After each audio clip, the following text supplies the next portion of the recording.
The curious case of Christian Pulisic, Stevie Nicol. Chelsea have been linked with Raheem Sterling. They've been linked with Raphinha. If they get them both, where does that leave the American international? Get out of there. Listen, sometimes there's a message sent without a word spoken. And the fact that Chelsea are trying to sign Sterling, who plays on the left side primarily,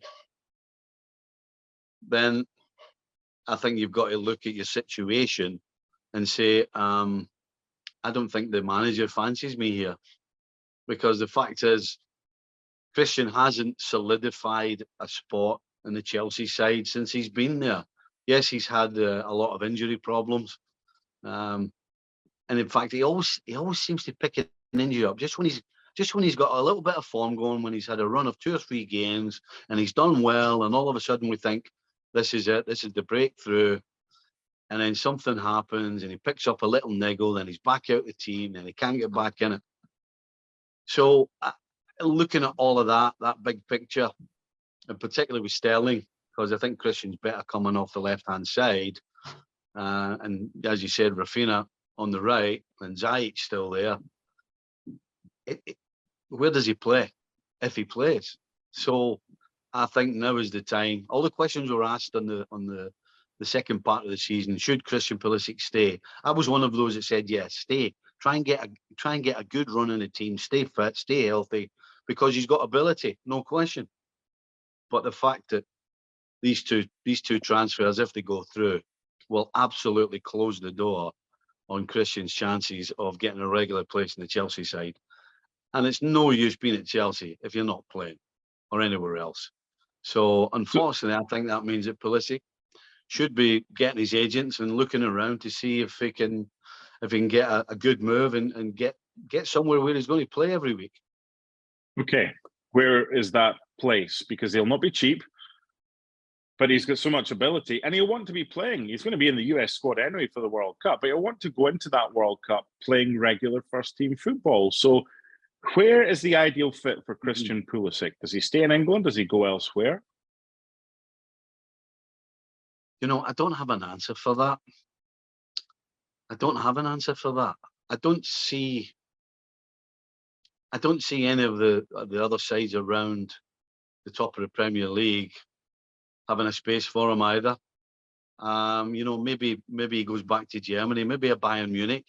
You know, there's question marks whether Gnabry in particular is going to sign another deal.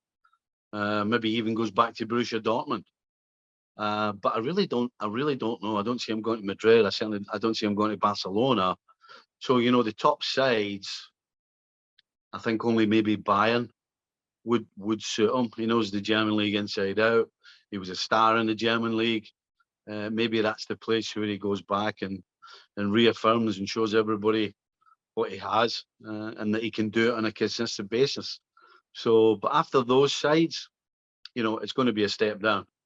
And it all depends on his mindset. If he thinks he's too good to take a step down and sits out at Chelsea till something happens with these other sides, then that's maybe what he'll do. But if he wants to really play, then sometimes you have to bite the bullet, restart it, back to basics, get playing again, show everybody what you're made of, and then maybe you go back to the top. And you'll have to look at somebody like Kevin De Bruyne. It's exactly what he did. He was at Chelsea, didn't happen, got sent packing, went to Germany, I think went back to Bremen.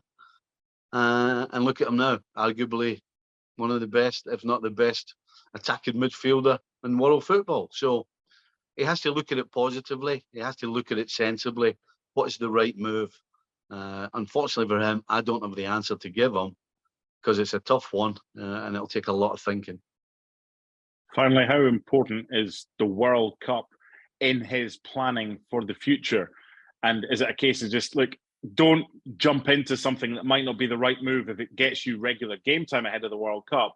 And if he has to, maybe sporadic games at Chelsea and then make the right decision maybe this time next year or in the January transfer window after the World Cup? Yeah, I would agree with that. He's not in a position where if he doesn't play, he might not make the squad. This guy's number one in the squad. This guy's first on the squad team list. So he doesn't have to worry about not playing at the World Cup. But I think I agree with you that, you know, he should hold off, because, as we know, incredible performances in World Cups leads to incredible moves. It happens pretty much every 4 years. Somebody is outstanding and they end up getting a great move. So that probably would be the answer to the question earlier that I couldn't answer. We've got there at last, but I think that is the answer. Thanks so much for watching ESPN on YouTube. And for more sports highlights and analysis, be sure to download the ESPN app. And for premium content and live streaming, subscribe to ESPN Plus.